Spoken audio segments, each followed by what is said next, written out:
Welcome to Lockbox, a podcast providing real estate professionals with action items for success.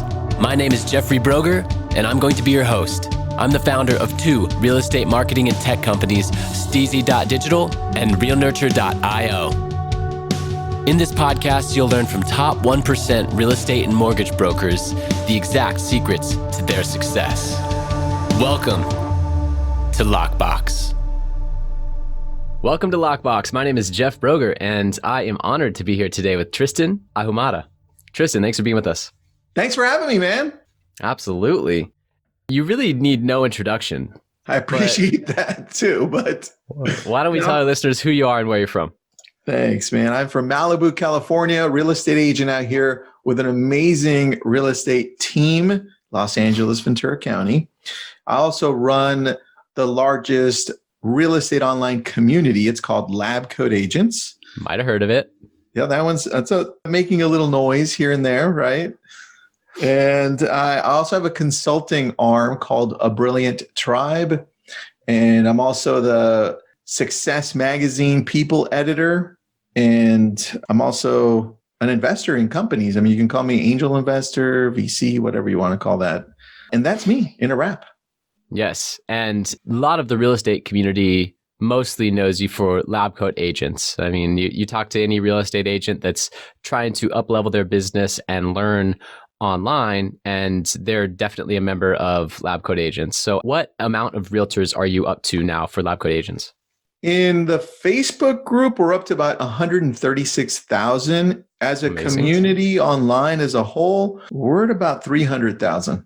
Wow, like 300,000 all of our social lives impacted. Crazy, right? On a daily basis. That is one of the most engaged groups I've ever seen as well. It is pretty nuts. It's fun, man. Yeah. It's a fun place. That's awesome. What got you into the real estate industry? So I was in college, about to graduate with a history degree. And I was like, I don't know, I want to be a history teacher, right? Right. I was already married. My wife's like, you're so good at teaching, but history, I'm not sure. My mom said, hey, these real estate agents, they drive really nice cars. And I'm like, damn, they kind of do. So that's how I got into real estate, dude. No joke. That was it. I think that initial attraction to the monetary aspect and the compensation is what gets a lot of people into the industry. Yeah, it's attractive, right? From the outside in, right? Right. So that was fun. As most opportunities are. And then you realize how much work it takes to actually accomplish the sales to get that car. And it's a different story. Dude, that's very true. My license took a long time to get in. So I got to sit in the brokerage that I jumped in first. And I was sitting there for like hours at a time because I was in college. And then I was doing this, like I was preparing. So I was listening to, at the time, VHS tapes, right? I was reading there in the office, seeing all the agents do what they did. And that really got me into the groove. So literally, as soon as I got my real estate license, I was door knocking that day, like 6 hours done that day. Yeah. So I was fully prepared, fully ready to go. And it was fun. I love that. And through that process, you were able to then build a career as a real estate salesperson. So what was the single most important action that you took every day that attributed most to your success during that time? It's still the same now. It's the fact that even though I overthink things, because I think we all have a tendency to overthink something. Welcome to the club. Yep. I think that I had 1% more saying, but if you don't, you're not going to get to where you want to get to. And that's what always pushes me. Like, yeah, I didn't have to door knock 6 hours. I didn't even have to door knock, but I did it anyway. And I didn't have to bring a flyer with me, right? But I did it anyway. I didn't have to prepare the script, but I learned it, right? And I didn't have to dress up, suit, tie, nice shoes, door knocking for 6 hours my first day. But I did, right? And I think we overthink it. And I think the thing is, over the weekend, I was watching Iron Man, rewatching Iron Man, by the way. Highly recommend rewatching it. And he said, sometimes you've got to run before you walk.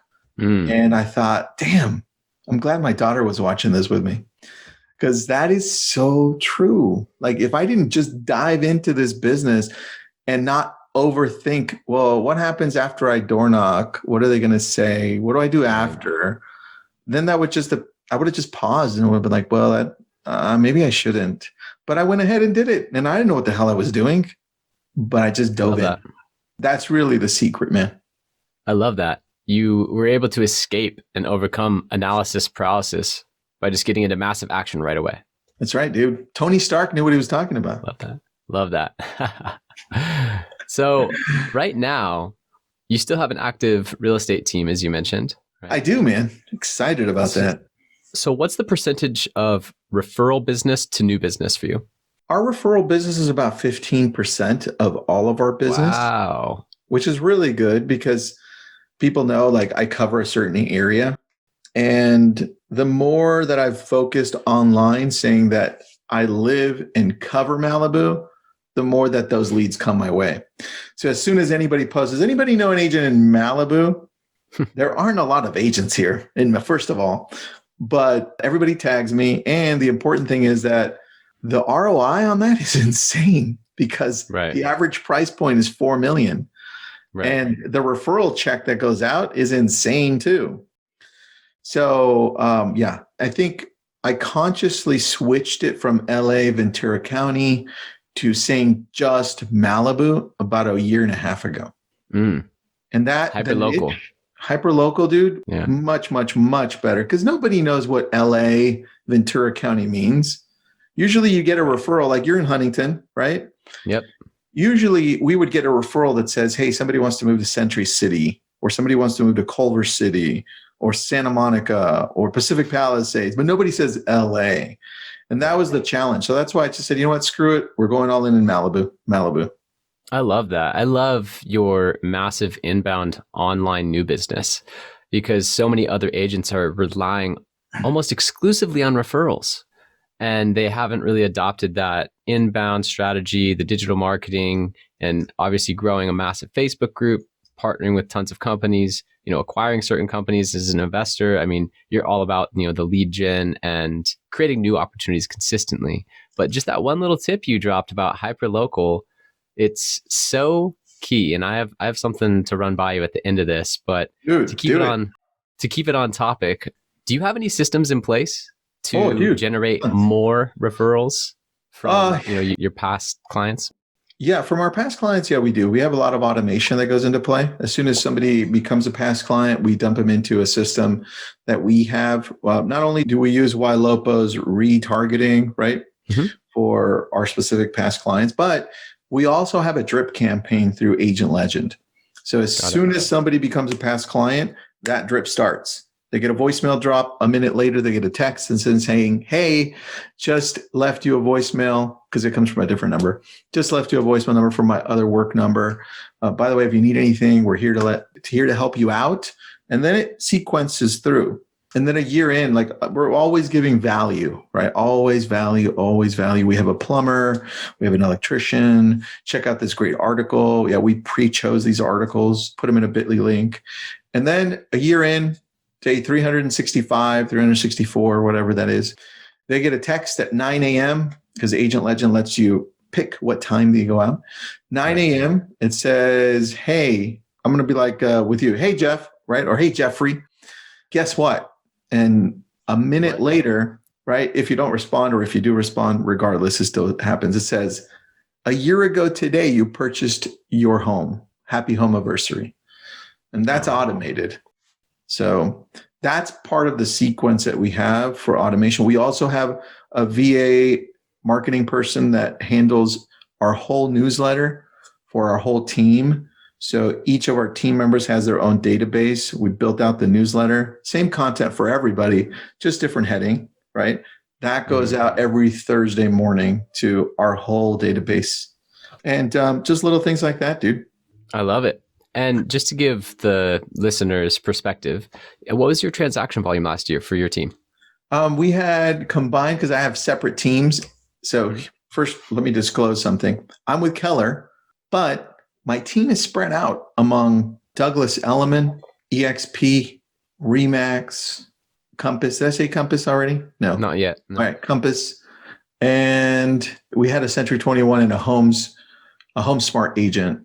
And I think that's it. So between all the teams, we had 140 million. Just my Keller Williams team, we had 42 million in volume. So good mix.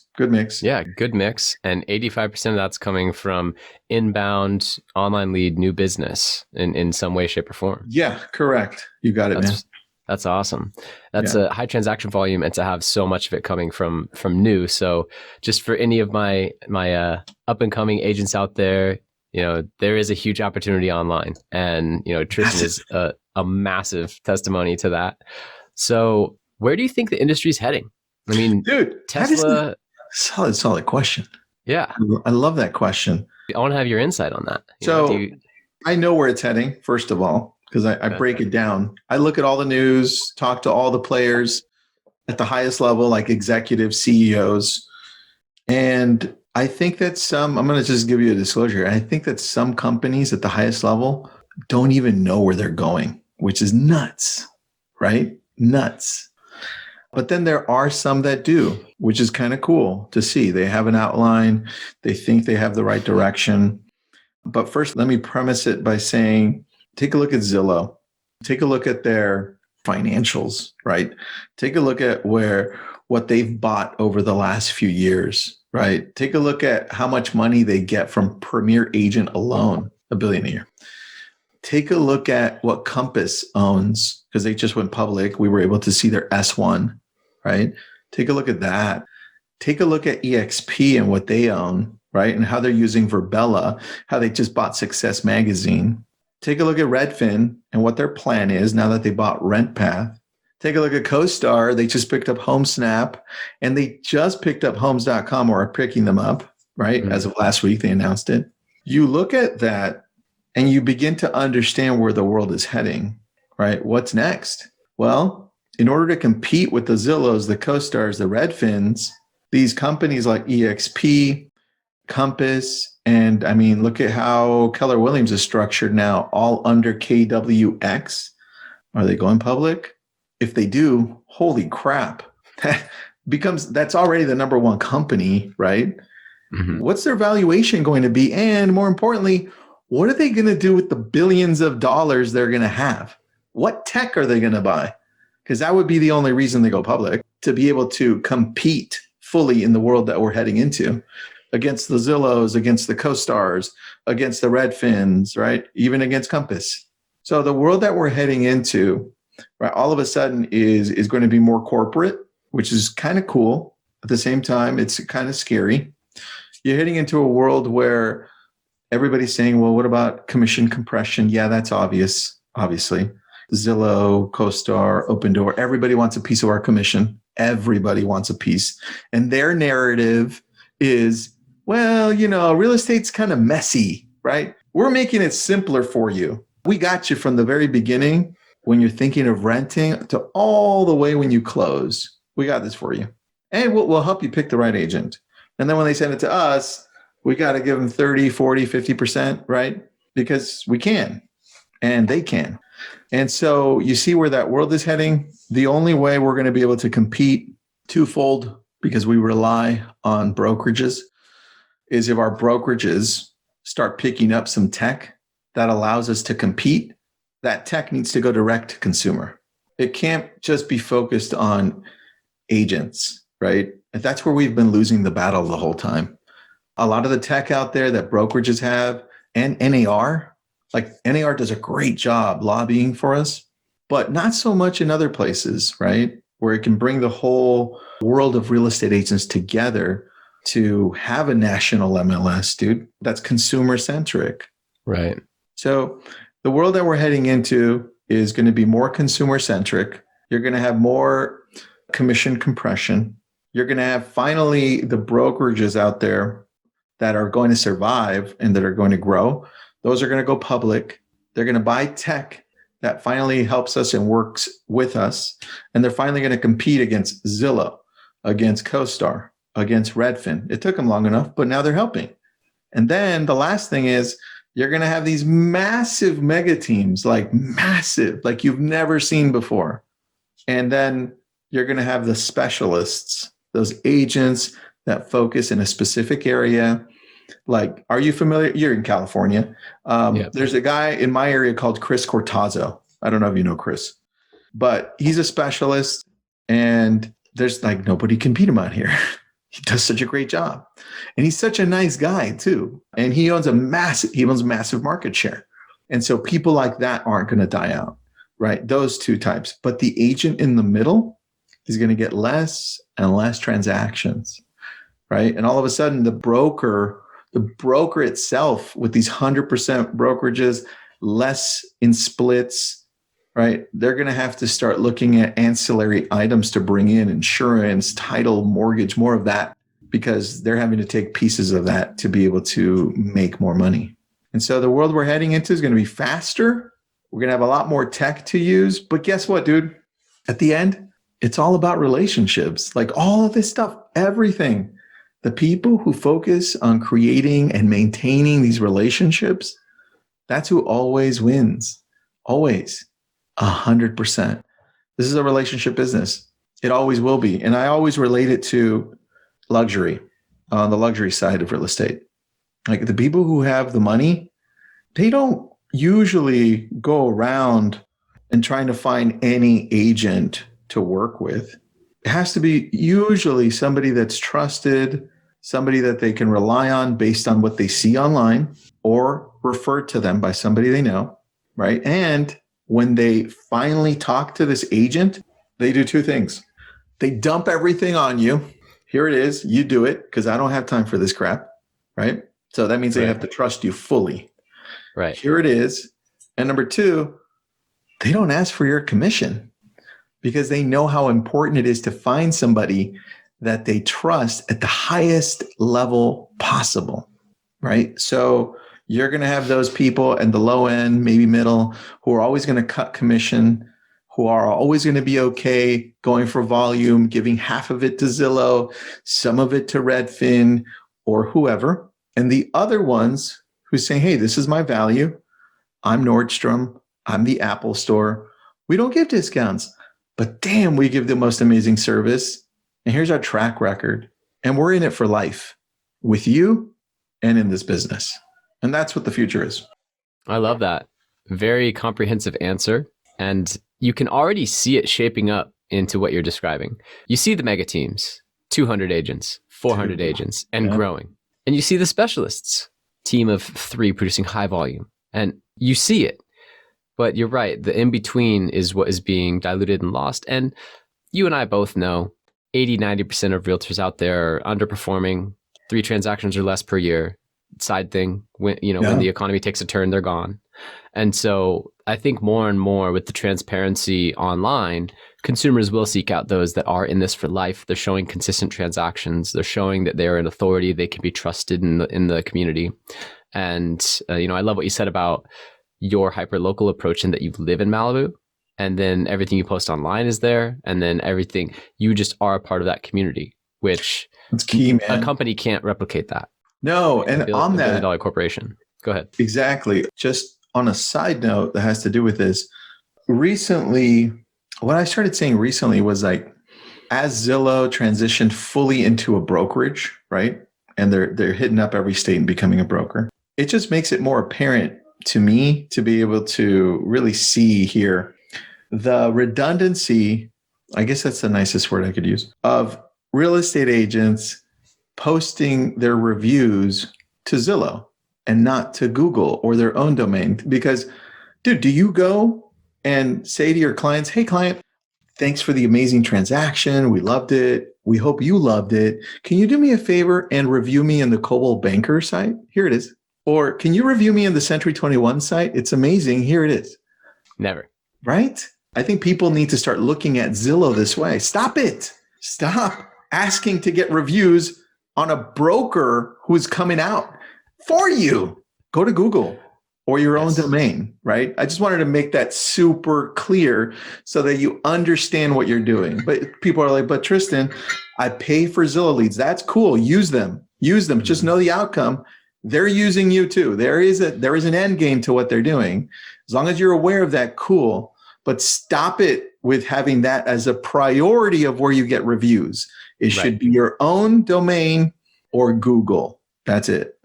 I agree 100%. And when you build up those reviews on services like Google, it becomes so much more advantageous for multiple different reasons. But as a media buyer, Google just came out with LSA, right? Local services for real estate. And there's pretty much no reason to do it unless you have over 50 reviews because you won't rank. But it's an incredible new lead generation tool that if you don't have that track record, it's harder to get into. But the agents that have been investing in getting reviews in the right spots have immediately benefited from it when they flicked it on, because now they have all this social proof, not only when people just search in best agent in Malibu, but if you actually then pay Google for that LSA lead, you're put right at the top with like 2 or 3 other agents with 5-star reviews, 300 reviews, and they look at your photo, and right there, I've heard that the calls from those are like, come list me now. The calls are incredible. Yeah. So they are great. Well, take a look at the reasoning for that. There's a funnel, right? This is what I always teach here. You've got a funnel, and at the very top, typically you've got Facebook lead ads, Instagram, typically, okay? Some Facebook lead ads are amazing and they close like that, right? But in general, you've got Facebook lead ads at the top because the intent is so low. As you're scrolling through, let's just put you, Jeff, as you're scrolling through social, you're scrolling through Instagram and you're like, oh, cool house, nice. Oh, it's got a nice pool. Click.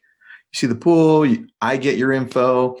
But there's no real intent in actually wanting to buy a house. You were just scrolling. And in some cases, you're like, oh, yeah, I have been looking for a house there. Click, right? Mm-hmm. Very low intent. Middle of funnel, that's the top of the funnel. Middle of funnel is Google, because check out my intent now. I go onto Google and I search for Malibu homes for sale around Pepperdine University under $1 million. Enter. That is a shit ton of intent, high intent, right? A ton. That's middle. Now you have lower, right? Here at the very bottom, you've got Realtor.com and Zillow, right? Just know that they're trying to come after you, but it's okay if you use them, right? They produce great quality leads because people go to those portals when they're ready. They're like, okay, I'm finally ready, right? Let's go. I know that Zillow's very specific for home search. So I go there, right? And then the other part is Google in this sense. Real estate agent in Malibu, California, enter. Now it's like extremely specific. I'm ready. I need an agent. And that's where LSA comes in. So that's the funnel right there. Love how you describe that. And for anyone out there who needs those services, STEEZY.Digital, my agency, offers all of them. There you go, dude. You teed it up. Yeah, I didn't even have to explain it. Easy, man. You explained it perfectly. Use the funnel. Just use the funnel. Talking about lead generation sources, what's been your most profitable other than referrals, of course? It's been Google PPC in niche areas, though. Okay. Like people typically tend to go to like Ventura County or let's say Westlake Village or Malibu. Those are cool, but it's the keywords that go in there that pertain to specific tracks or areas that really get us the better quality results. Like once we start breaking it down into Broad Beach, into Trancas Canyon, into Point Dume, into Carbon Beach, into all of that, that's where the money is. Because now you go back to that middle of the funnel where I said people have an intent, right? The more they type into that search, the more they've thought about it, right? So it's the same way. You're just reverse engineering the whole process. Yes.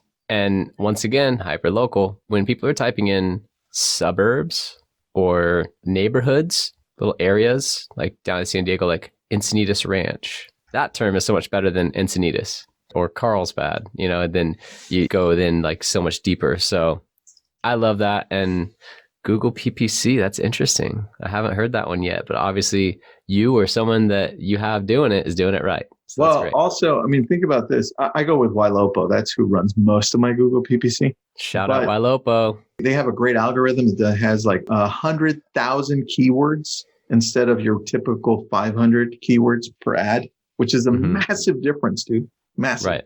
But here's the thing. With the PPC, you also have to think, mine's about $10 a lead, right? But you also look at what's my average price point, right? So it's like totally unfair. My ROI, yeah, I can't be like, well, my ROI is amazing. Well, of course it is, right? My average price point's 4 million. Right. Like our last PPC closing, well, not our last one, but in January, 10.5 million off of a $10 PPC. It's like, that doesn't make sense. It doesn't calculate, right? Cannot compute. You can't even calculate ROI on it. Yeah. So that's why I'm like, I can't tell you I can show you my ROI, but it won't make sense because everyone lives in a different world outside of these ultra luxury areas. So you have to be very specific as to where you want to dive into and where you want to go into. But for us, damn, it is money, bro. It literally is money. It literally is money. Literally. So when you then gain the listing, how are you leveraging digital marketing to gain exposure for the listings and generate new leads? So, dude, that's a good question that we're still working on. Okay. We've tried different things in the past where, we do your typical videos, you do the ads, you push them in, put them up, small clips into Instagram, some into YouTube, Facebook, all that good stuff. But we're actually in the process of scratching all that crap off and saying, screw it. We're going to try something completely different. And we're going to go deeper. It's all on this hyperlocal thing. So this is what we did. I actually just outlined it over the weekend and I got the crew. So I'm going to tell you a story. It all started when somebody in our office, in our Keller Williams Westlake Village office, which is 15 minutes from Malibu, came in and said, hey, man, to my assistant, your team's doing great. I hear all about you guys. I would love to join the team. And I'm like, all right, let me talk to him. So talk to this guy.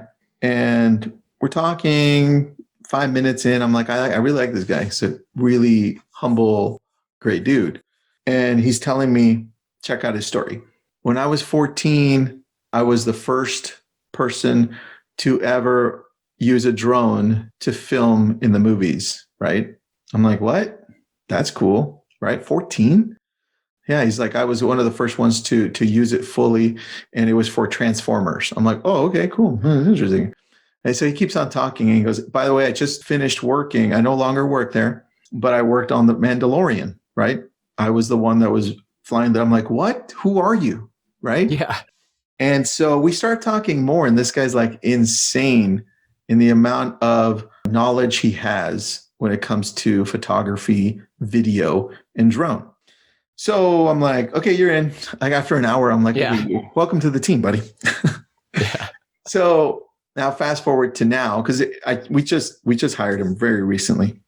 And we just outlined with him and with our other business partner, we're like, okay, look, we finally have everything. And this is the vision. I want to start in one end of Malibu and go to the other side. It's long, it's far, 26 miles, about maybe a little bit more, 27 miles. Malibu is super long, dude. Like you literally pass like 5-6 cities on the other side of the freeway and Malibu's still going, right? So we're going to start in an area called Malibu Rock. If you watch Iron Man, it's on there. Only because I just watched it, Jeffrey. I just told you that. Malibu Rock. We're going to do the sand dunes where One Direction filmed their video. You can take a look at who they are, where it is. And then we're going to hit up, I think it's called like Thornhill Broom Beach. And then the mobile home parking there, all that area. And we're going to break Malibu down into 100 different shoots. Wow. And we're going to go in deep because now we have the crew, right? His people, and then my other guy and me. And we all know people in Malibu that have listings like Pierce Brosnan's homes for sale for $100 million. Well, we're going to go in and show you, but not just that. We're going to go deep into the beaches, into the hiking trails, into what to do, where to surf, because I'm going to jump on a surfboard a few times, where to go in and do shit because nobody knows. And everybody wants to know about Malibu all across the world. And that's what we're doing now. We're doing something else. So I got to talk to D-Rock last week because I hired him. I'm like, hey, D-Rock, I need your help. He was a referral from another friend. Okay. So I hit up D-Rock and we sit down. He goes, okay, good plan. I want you to do this though. You've got this full-length video now that you're going to do. I don't know if it's going to be 5 minutes or 15 minutes, whatever. So he goes, this is what you're going to do with your video. You're going to then break it down with all the B-roll you've got and everything you've got. And you're going to put in a few TikTok videos you're going to make off of this. You're going to make Instagram videos. You're going to make stories. You're going to put in the feed. You're going to do IGTV. You're going to do minis on shorts for shorts on YouTube, right?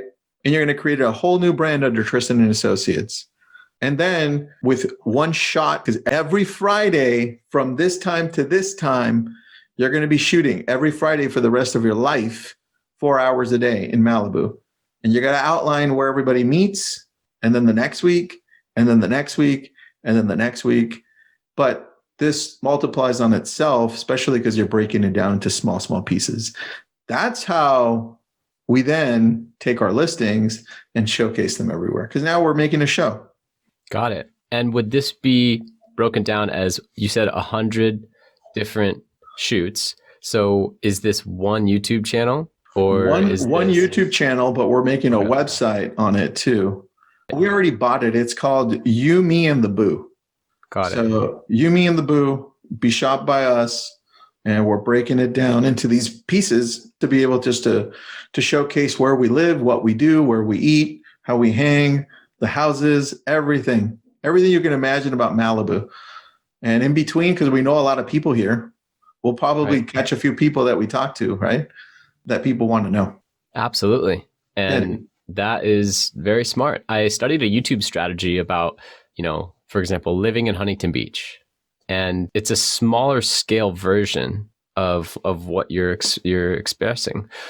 For anyone out there that doesn't have a full-time video crew and they might be listening to this and they're very interested, it attracts buyers, out-of-state buyers, out-of-area buyers by them being very intrigued on what to do in this area, and then tying a lot of value in you as the influencer and the person. And you just happen to be a realtor, right? That's right, dude. That's the key. Yeah. That really is the key, man. I think the one thing I can tell you that's going to allow us to succeed so other people can duplicate this is getting the video guy and the video crew to do this once a week, right? Like you're going to say, hey guys, guess what? You're showing up this day for the rest of your life or until I run out of money, right? One of the two. Whichever comes first. Yeah. Hopefully you don't run out of money, but because this is working, right? So every Friday from 9 to 12 or from 9 a.m. to 1 p.m. every Friday forever. They're either going to show up to your office and shoot a few videos, or they're going to show up at a spot in your neighborhood, your area, right? And then you're going to shoot content. You're going to be like, good, here I am, done, great, please edit it. If you don't have an editing team, get a VA, because there's a lot of VAs at the virtual assistant that can edit like super professional, right? Yep. So that's really the plan, man. And I would tell people, because I've told them before, if you can't afford a video guy, I'm pretty sure there are maybe 3 or 4 other agents in your office who have always wanted to shoot video like this. And if you can get them together, then where there's 4 of you or 5 of you, where you can hire one video guy, that's full time for this video guy. And that's split amongst 4 or 5 of you. Now he has business every day, and it's not going to cost you an arm and a leg, right? And it's consistency. It's going to force you to show up, or you're going to throw your money in the trash. It's all about consistency. And I'm curious, after giving that amazing nugget and tip, what are some bad recommendations that you hear given to real estate professionals?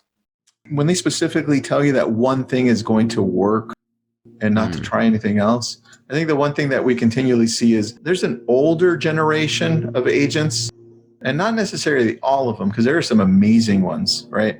But some older generation agents that say you should cold call only, right?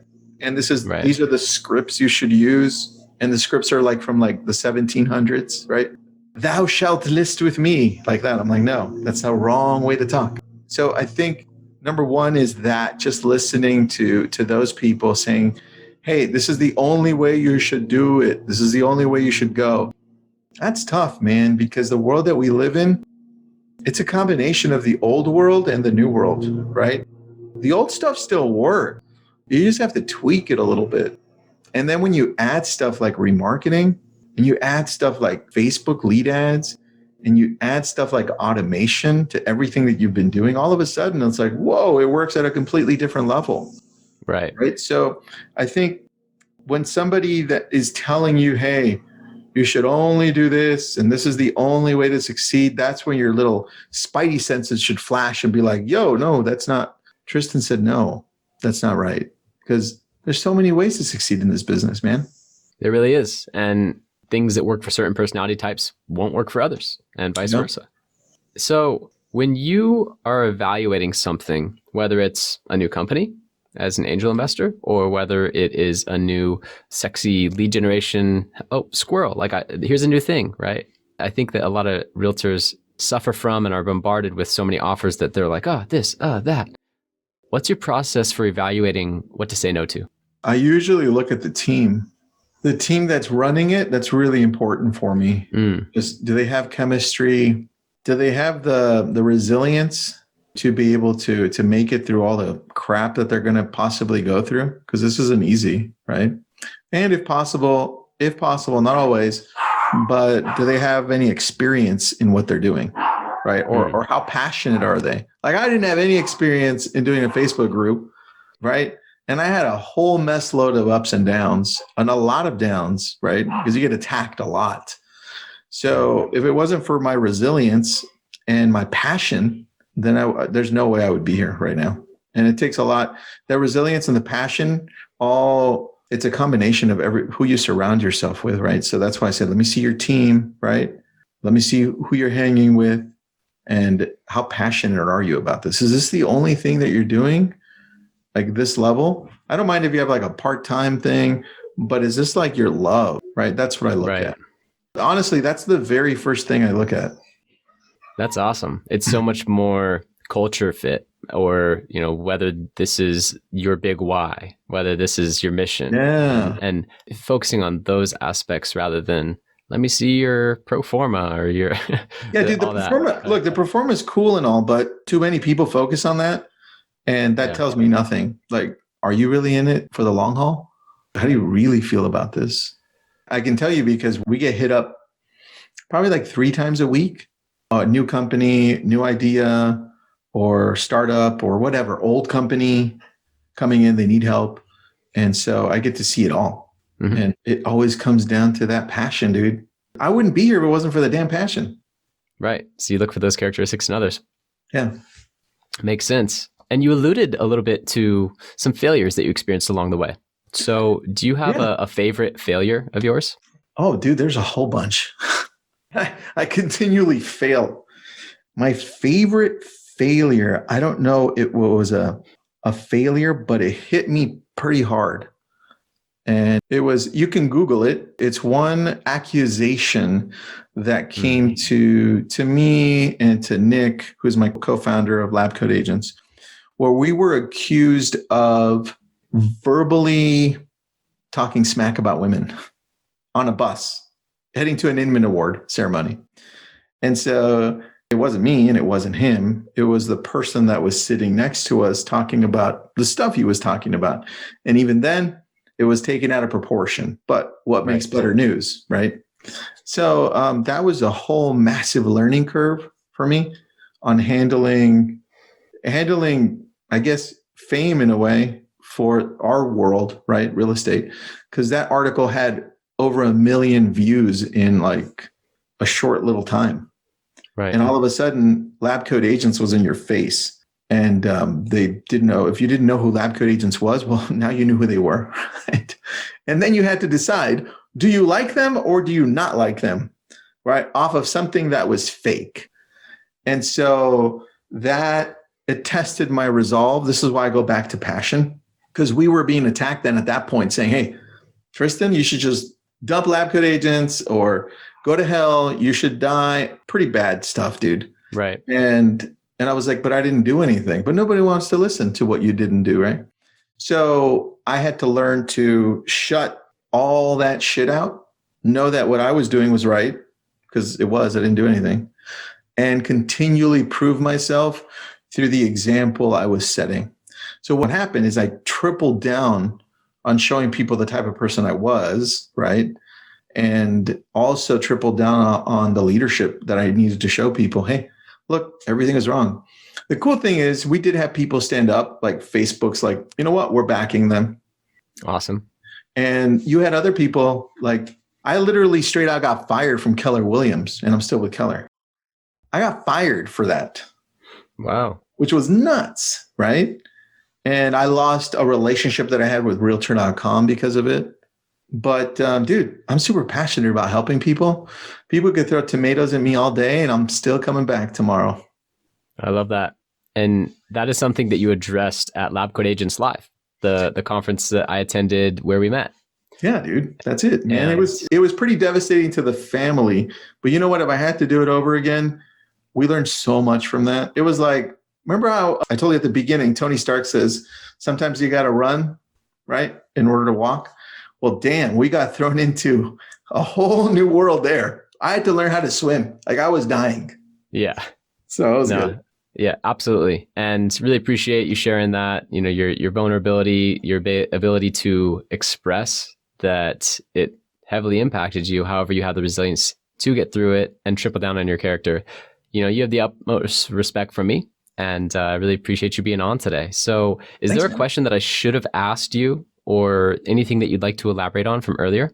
Oh, you know, there's one question that we get asked sometimes is what's next for lab coats, right? Because we do get to see like all the tech out there. Like, well, what are you doing with all that knowledge? I'm like, well, hold on just a sec. Let me tell you.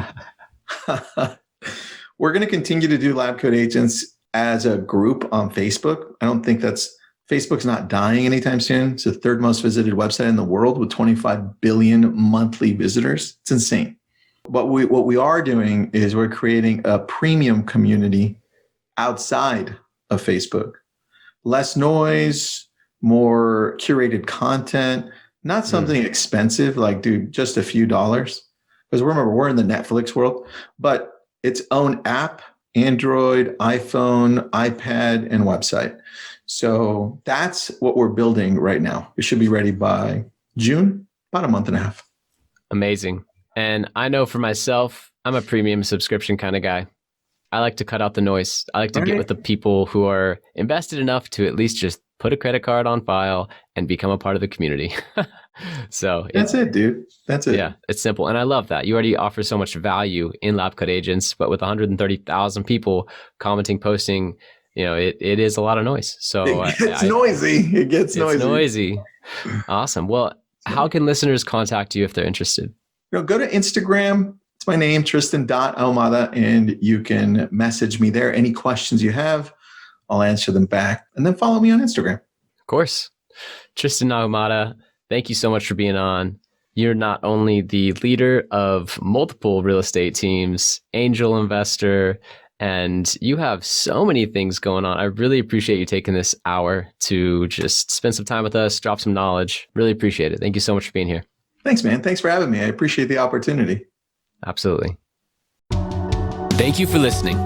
If you want to accomplish your real estate goals, then I highly suggest downloading my free Ultimate Real Estate Goal Setting Framework.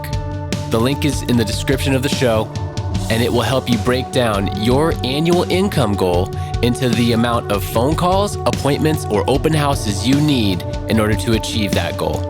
Thank you so much, and we'll see you next time.